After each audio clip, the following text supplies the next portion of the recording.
Pocket FM. To unlock all the episodes, click the link in bio.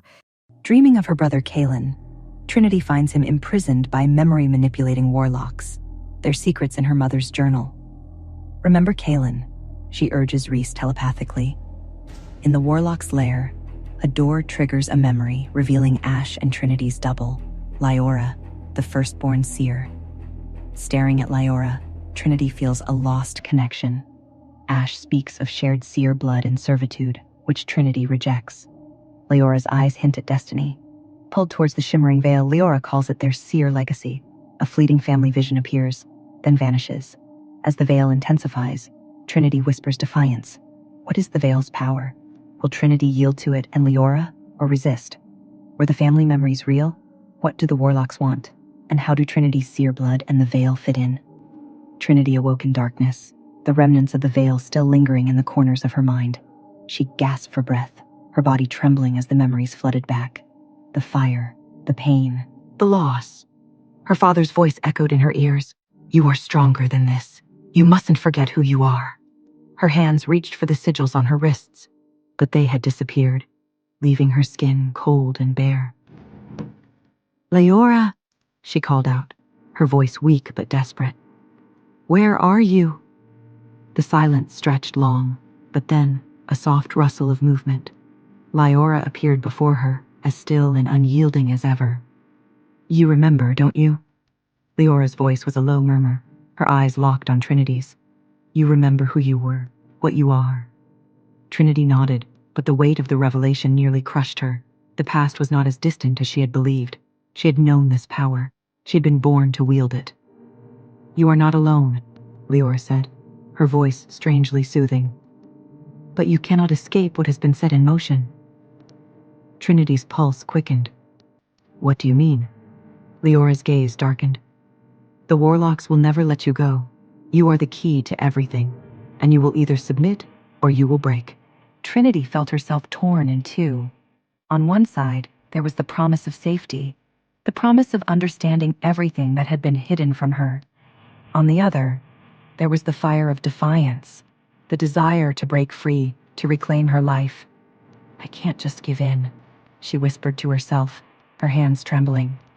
Lyora stood beside her, her presence like a constant reminder of the path Trinity was supposed to walk. You can, but you won't, not until you accept your true nature. What do you mean, my true nature? Trinity's voice rose, desperation creeping in. You are both seer and wolf, Lyora said, her voice softer now, almost kind. The blood of both courses through you, and that is why you were chosen, why you were taken.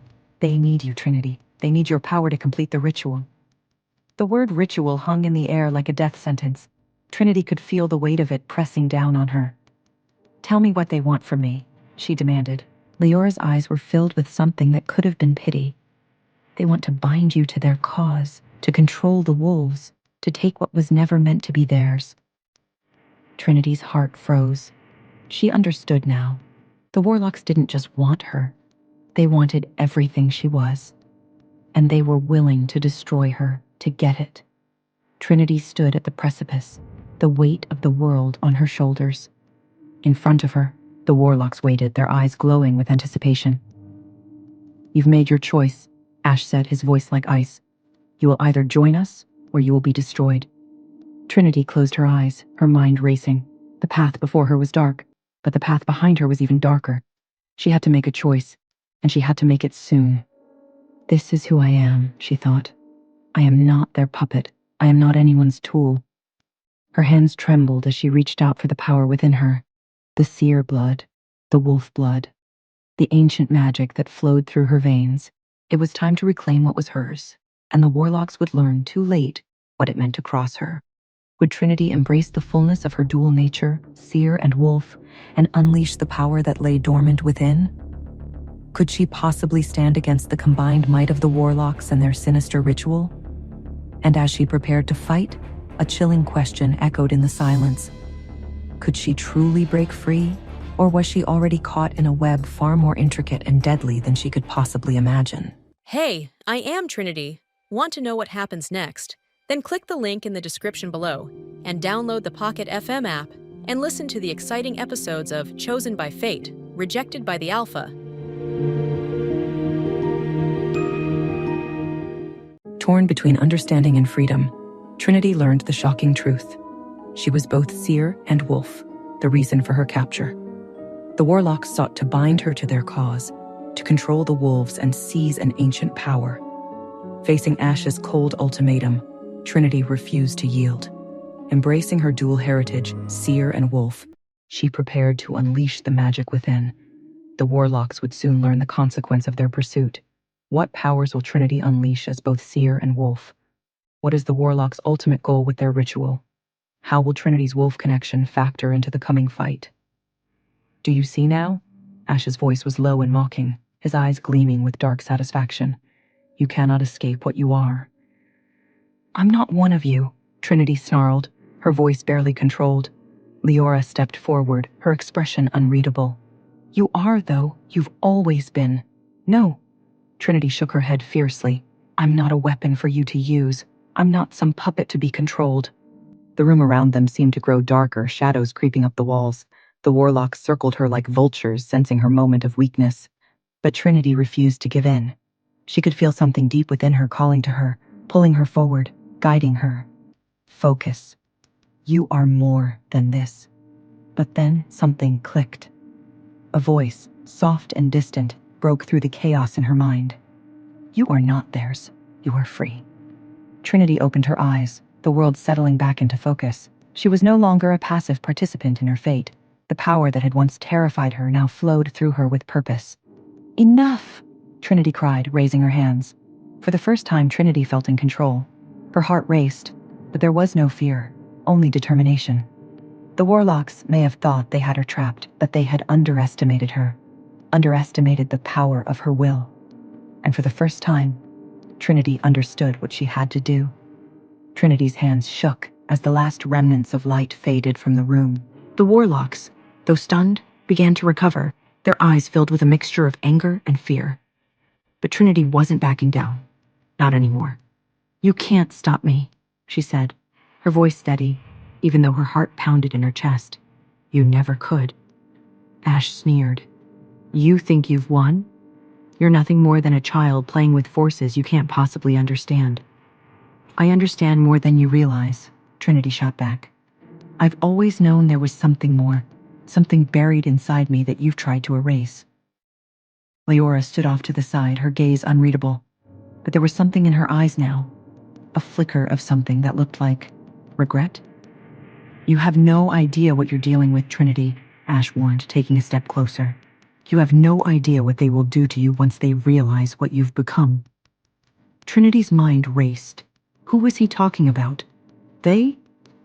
Before she could ask, a sharp pain shot through her head, and the room around her began to warp. The visions returned. But this time, they were different. They weren't just flashes of her memories. They were memories that weren't hers at all. A girl. A dark-haired girl with striking eyes that matched her own. She was running through a forest, bloodied and battered, her footsteps faltering as she stumbled toward something. Or someone. The image blurred as if trying to escape her grasp. Who is she?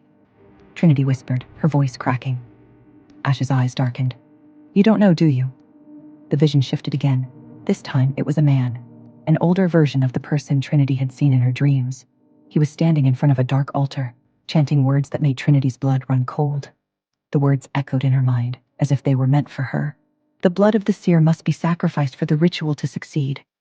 The words didn't make sense, but they felt familiar, like something she should know, something she needed to remember. Enough, Trinity whispered, shaking her head. I can't take this anymore. Ash grinned, sensing her discomfort. The past is never truly gone, Trinity. It's always waiting, lurking in the shadows, and now you've awakened it. With that, the vision shattered, and Trinity was left standing in the cold, empty room, her heart pounding with the weight of the revelation. Who was the girl in the forest, her eyes so strikingly similar to Trinity's own?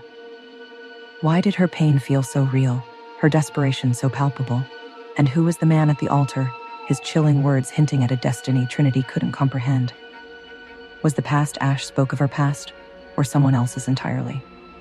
And who were they, the shadowy figures Ash alluded to, who would react to Trinity's awakening power with such dire consequences? Hey, I am Trinity. Want to know what happens next? Then click the link in the description below and download the Pocket FM app and listen to the exciting episodes of Chosen by Fate, Rejected by the Alpha.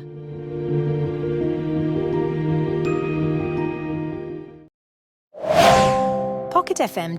To unlock all the episodes, click the link in bio.